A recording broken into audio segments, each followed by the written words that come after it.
Hello friends, Heidi here from Rain Country. God is good all the time. And I'm here today for another Monday This and That vlog where I talk about whatever I feel like talking about. A lot of times it's answering some questions that may have come in the last week, maybe clarifying a few points I might have made in some previous videos, or giving you updates of things that are going on, or maybe some experiments that I'm doing. So let's get started on the topics of today. So the first thing I'm going to talk about is this instant hummus. So a lot of you know I've been affiliate with Mother Earth products because I sought them out for quite a number of years. In fact, I'm not sure if I'm right on this, I think I was one of their first affiliates. So anyway, as a thanks, they sent me this new product they have, which is an instant hummus, so I could try it out. And boy, I tell you what, this is tasty. Now, I do have a hummus recipe that I did several years ago that I'll link to down below, and that's making it from scratch. It's not instant.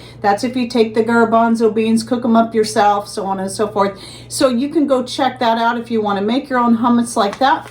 But having some instant hummus on hand is pretty great too. So I've tried it a couple times and really like it. Ingredients are very basic. I'll go ahead and read them off to you.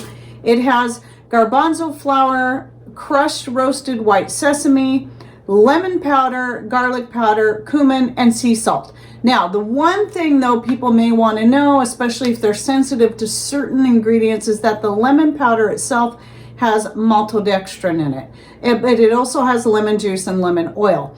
Maltodextrin, some people might have issues with their digestion, so it's one of those things some people have to be very careful with, but this is definitely a fun product to have on hand, and I love the flavor. Now, it's as simple as mixing some hot water and a little bit of olive oil or whatever oil of choice you want with it, and just letting it sit. Now, the instructions on here said to use hot water and then let it sit in the refrigerator overnight. I actually just mixed it up immediately using room temperature water. Their ratios would be about 2 parts of the powder to 3 parts water, where I used equal amounts, so 1 part to 1 part, and then just put in the amount of olive oil that I thought would suit it, because I'm making a much smaller amount than what's given in the directions back here. So the great thing about using any kind of dehydrated foods or powders is you can make it as thick or as runny as you want when you're talking about something like this. And I preferred to make it a little bit thicker. Now, it could be simply because I was mixing it up right away and not letting it chill overnight. I would say that probably does thicken it up, but it is good actually to use very instantly. So anyway, Mother Earth Products is a great place, great people to work with, American-based company, and it's family run, and very personable people, and I've been using their products for quite a few years. And especially now that they've been getting more and more of the organic, dehydrated, and freeze-dried foods in, I've been stocking up on some of those things, especially things we don't grow here, like bananas and mangoes and pineapple, but even things that we do grow, such as potatoes and carrots, but we could always use more potatoes. And even though I get a lot of potatoes, I don't get a lot of carrots, so it's always nice having some extras on hand in dehydrated form, so I can easily whip up a soup with whatever dehydrated things that I have on hand. Which brings me to the mixed greens. I'm going to bring this up again because I don't think in that most recent video I had come out on my favorite things to dehydrate, I was focusing more on meats, fruits, vegetables, cheese, eggs, not herbs. And I don't think I mentioned my mixed greens blend, which is funny because this is actually more of a vegetable. And this is a very important part of our daily diet, this mixed greens blend. I use it to make a multi-mineral vitamin extract that is supposed to be taken daily if we ever remember it. But this also gets added to gravies, soups, sauces, and main dishes. So I'm going to link down below to the last video I did on mixed greens and how to use them and what you can add to them. And one question I had recently is someone asked if I dehydrate carrot tops. Yes, if I have the carrot tops, then I dry those too, and they get added into the mixed greens blend along with many other greens that I grow, be it grape leaves, nettle, dandelion leaves, kale, you name it, it's in there. And speaking of dehydrated stuff, so I did go ahead and I didn't top this off with this smaller jar because I wanted to show you how much powder this made. So what this represents is a full quart jar of some beef that I had canned up in 2015, pulled out that jar, and then dehydrated it all up, and now it fills up less than a pint. And so it's going to take up a lot less space in storage. Obviously, I'm going to want to keep some of the meat canned as is, but having the powder, I'm using it up more, especially for the baby, because I can make an instant baby food out of it and he loves it. But I also wanted to try using the powder for flavoring things, for adding more flavor to soups or sauces or gravies and so on. I thought this would be a really good option, and I'll probably do some more experimenting with it. So, and I do talk about this in that video, so I'll make sure you check out that video. I'll link to it down below.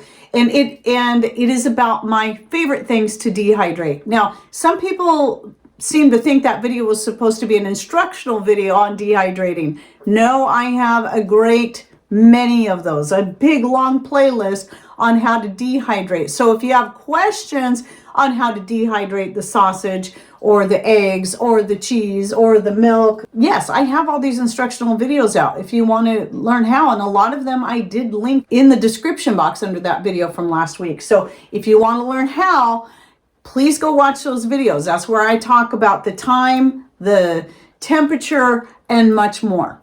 And right along with that topic, let's talk a little bit about bone broth. So somebody asked the question about, does dehydrating the bone broth ruin the nutrients, destroy the nutrients? Well, no, it doesn't. It doesn't. And maybe what some people don't understand, if they've never made bone broth before, is that bone broth is made from cooking bones down in liquid for 2, 3, even 4 days. Some people do it in a slow cooker. I typically do it either in the solar oven in the summertime or on my wood stove in the wintertime. And my last batch, I actually allowed it to cook for 4 days. I just left it on there the whole time. And so any nutrients that are going to be destroyed would have happened in that process anyway. But what the other thing a lot of people don't realize is when they think, cooking destroys the nutrients, they assume that canning, cooking, dehydrating destroys all the nutrients in your food. This is absolutely not true. It's only certain vitamins that are going to be destroyed. Some will be destroyed first. So usually your vitamin C and A are right at the top. Other vitamins are going to follow suit. Some are more stable than others, going to handle heat for a longer period of time, or maybe a higher heat than vitamin C and A. But when you're cooking down bones, the purpose of that is to draw out the gelatin, the collagen, and the minerals. These are all things that do not get destroyed in the process of cooking or dehydrating. So once you've got to that point, dehydrating, especially on a low heat, dehydrating anything on a heat that's 115 or lower is not going to damage your nutrients. And for things that are higher in vitamins like vitamin A and C, the lower the heat you set it, like 110, the less likely you're going to have to worry about damaging those very nutrients. When they're talking about damaging nutrients, as far as dehydrating, when they do those comparisons of why freeze dry is better than dehydrating, they're comparing that to people that dehydrate foods at 140 degrees and above. Yes, that will destroy those nutrients, but a lower heat setting like I always use is not going to do that. So it is important to understand that.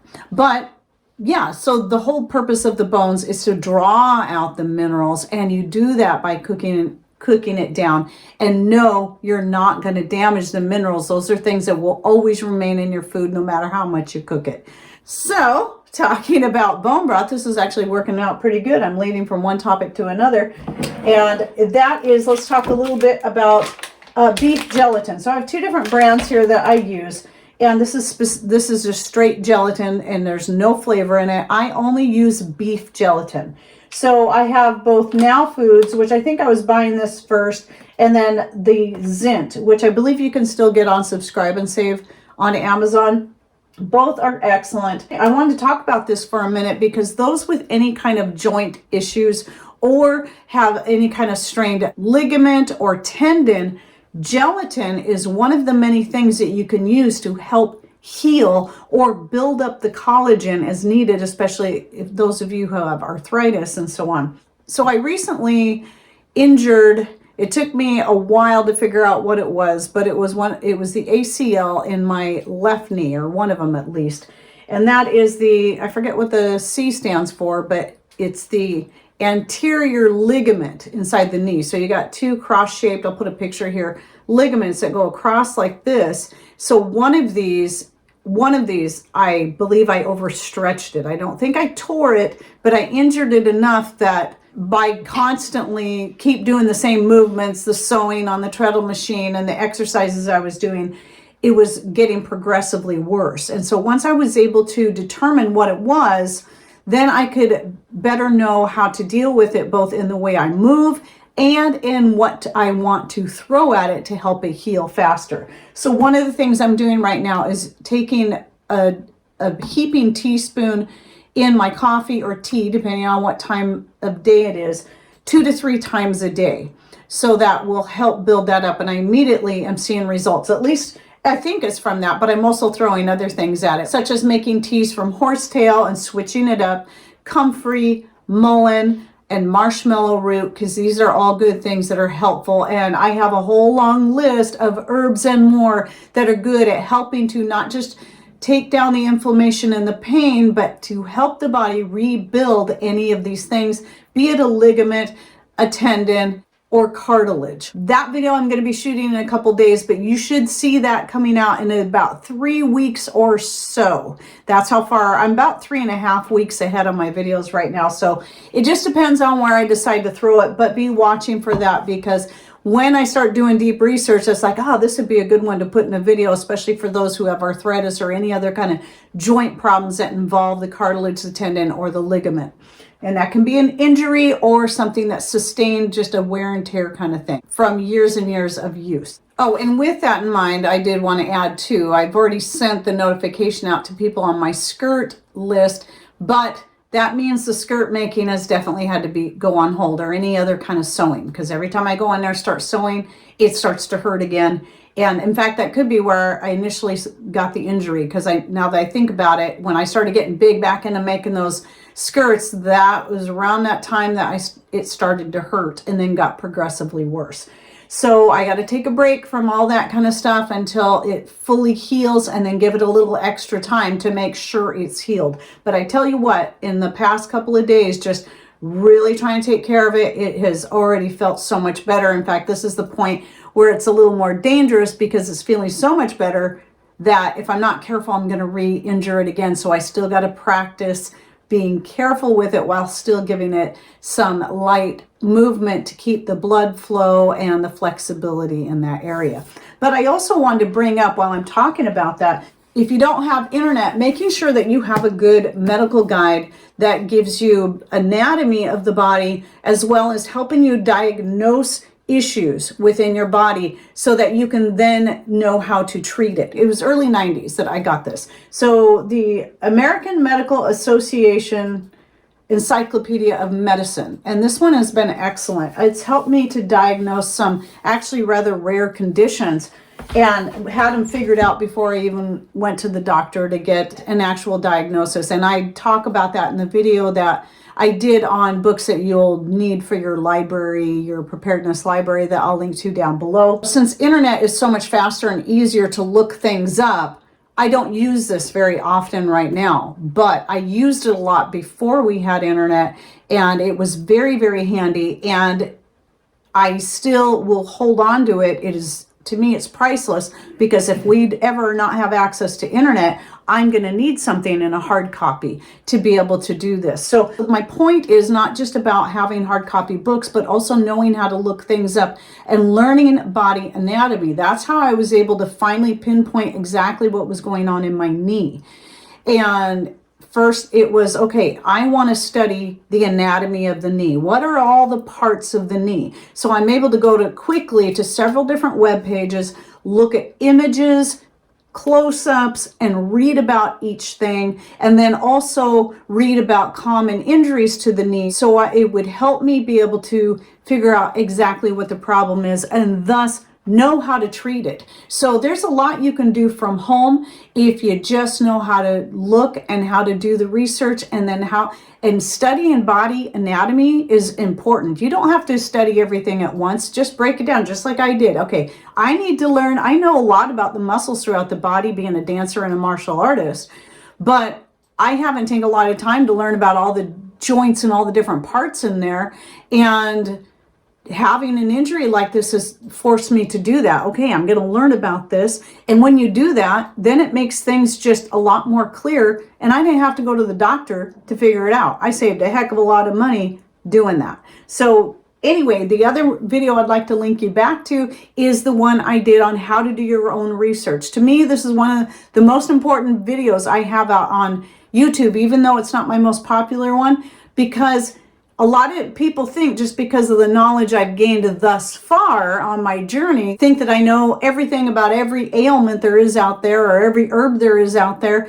But I feel like I've only scratched the surface on that kind of knowledge. So though I keep learning, not just for our own sake, which is very important, and the sake of my family and being able to help them with their various issues, I'm also keep learning more so that I can share it with you, so you have at least a place to start. But it's going to take me years to get to everything. In fact, I never will get to everything. So that is why it's also important for you to learn how to research things for yourselves and be very, very thorough when you do that, just like I did. And then a couple non-related points I wanted to bring up is it is very cold here right now, like very, very cold. I don't know what the temperature is. I don't pay attention to that. I go by how it feels and the fact that my chicken's water keeps turning to a solid rock. So I have to keep putting hot water in there to keep it thawed out. Everything's ice around here right now. And we got to keep that fire roaring to keep the house warm. And I'm bundled up. I'm wearing my flannel patchwork skirt, my homemade leg warmers and all that to keep warm. And anyway, so with that in mind, I wanted to bring up, for those of you who are going through some of this really cold weather, one of the things that, it's not like it's one of those things that we don't know about, but sometimes you can be surprised the difference just an extra window covering can make. So for years, over our sliding glass door here in the dining room, I just had taken some store-bought sheets and made some curtains. And that was more for the sake of privacy.